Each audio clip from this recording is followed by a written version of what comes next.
So most people who know me know I love For Honor, a flawed yet wonderful game, so much so that no matter how much it hurts me, I always end up gravitating back to it like some Stockholm Syndrome shit. The entire concept of the game rests on a surprisingly underutilized premise of historical warriors or figures fighting each other.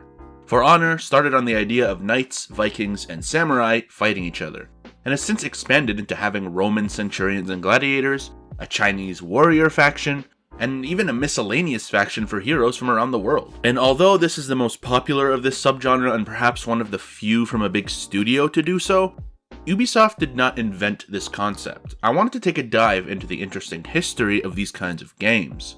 You know, these nerdy-ass games where history meets gaming.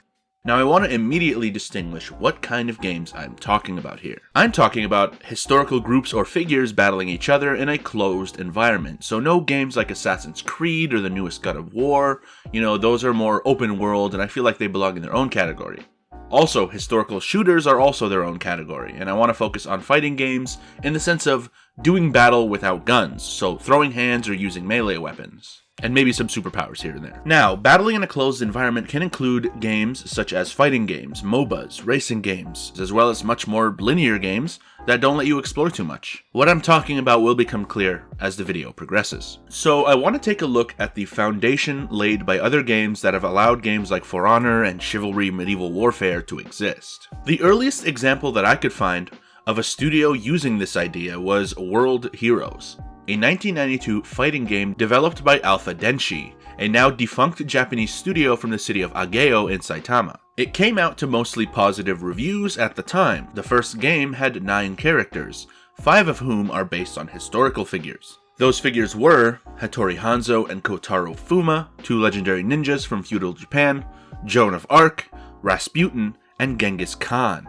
Other characters considered for this first game were, according to Wikipedia, Al Capone, Billy the Kid, Miyamoto Musashi, Napoleon Bonaparte, Adolf Hitler, and Jack the Ripper. The game's plot revolves around some wackadoo scientist wanting to know who the strongest in the world is, so he organizes a tournament and also makes a time machine to bring back historical warriors. The second game was made less than a year later and featured a few new historical characters, namely the famous pirate Captain Kidd, and a guy named Eric, who I'm guessing is based on Eric the Red, as well as Ryoko Izumo, who is inspired by the real-life gold medal winning judoka Ryoko Tani. Continuing the same sports theme, they also have Shura, a guy inspired by Muay Thai legend Nai Tom. 2 more games followed, which introduced guys like Jack the Ripper, Zeus, Lu Bu, and Son Goku.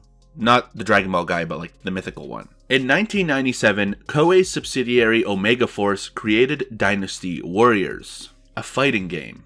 A notable diversion from the strategic games that Koei was apparently known for making at the time. Dynasty Warriors is more known today for being an innovator in the hack-and-slash Musou genre, but its first game, I was told, to my surprise by one of my friends, was a fighting game.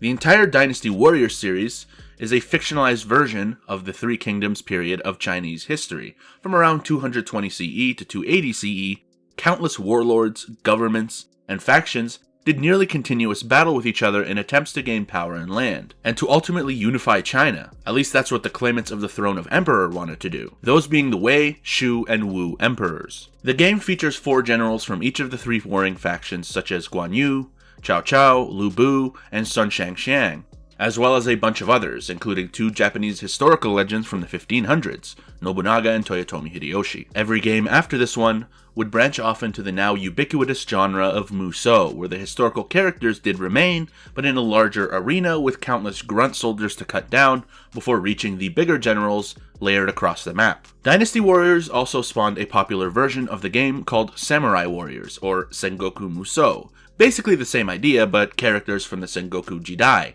the warring states period of Japanese history in the 1500s. The 2000s seem to mostly have Koei pump out more of their marquee Warriors franchises, as well as Capcom creating a competitor in 2005 called Sengoku Basara, based on the same time period with most of the same characters as Sengoku Musou, releasing throughout the 2000s as well. There is a game that I think deserves special mention though, and that game is Circus Maximus Chariot Wars from 2002. American studio Kodiak Interactive, based out of Salt Lake City, Utah, took the popular Greco-Roman sport and pastime of chariot racing and turned it into a video game. You pick different classes of riders, different warriors on the back to fight for you, as well as different types of chariots and horses, racing across different old Roman historical settings. I played this myself as a kid and it was an absolute blast. And speaking of Greco-Roman stuff, another notable title I think deserves some attention is the original God of War trilogy, which sees you take control of the Greek god of war Kratos and do battle against other legends from Greek mythology. Developed by Sony's Santa Monica studio. The soft reboot of the game from 2018 that I played myself, though technically open world and not really in the same category as the games I'm talking about in this video, had you fight legends from Norse mythology, so I thought I'd just mention that. Now, after these aforementioned games laid the groundwork,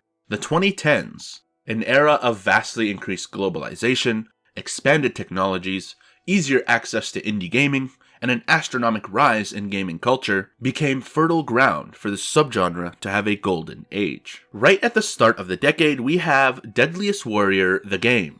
Another American company, Pipeworks Software, this one out of Eugene, Oregon, teamed up with Spike Network, now known as Paramount Network, to create a game similar to For Honor in its more broad and worldly scope. This game is an adaptation of the Deadliest Warrior TV show on Spike TV from back then, which created hypothetical scenarios in which warriors from different eras did battle, where people tried to determine through testing, debating, evidence, and science as to who would win. Both the show and the game didn't adapt specific historical figures, but historical groups that existed in actual history. The game allows more free movement within a small arena environment, but focuses mostly on 1v1 fights. Notably, a feudal Japanese samurai, a Viking, and a medieval knight, all ground that For Honor would go on to cover as the basis of their game 7 years later, were available fighters in Deadliest Warrior. There was also a ninja, a Spartan warrior, an 18th century pirate, a Roman centurion, and a 19th century Apache warrior. And then later, the DLCs made a Rajput medieval Indian warrior, a Zande African warrior, and a Shaolin monk, all available in the game. And although this game didn't really take off in a huge way, as a For Honor fan, I think it's really interesting that this game came out so much earlier and showed that the idea of historical figures like from different eras and stuff fighting each other, Vikings and samurai fighting each other, and knights versus Vikings, knights versus samurai, all that stuff was there. Only a few years later, you have the 2012 first-person slasher Chivalry Medieval Warfare, created by the Canadian Toronto-based studio Torn Banner.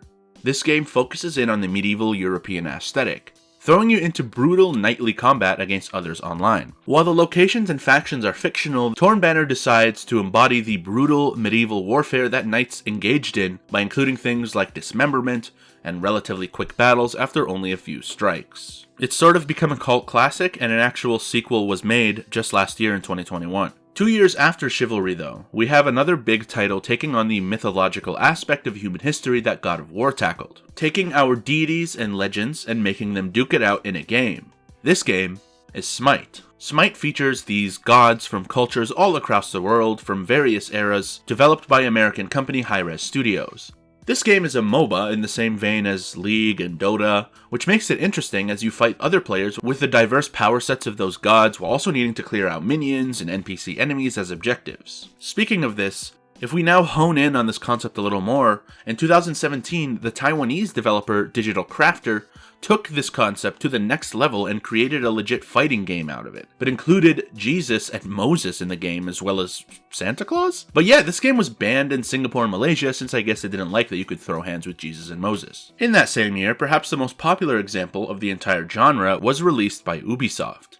For Honor came out to a lot of hype and promised to be an advanced AAA experience both visually and gameplay-wise. Well, the game looked and looks great, but was plagued with balancing issues that still somewhat persist to this day, and there was a lackluster launch at the start, but nearly 5 years later, and there's a good amount of content and variety in this game.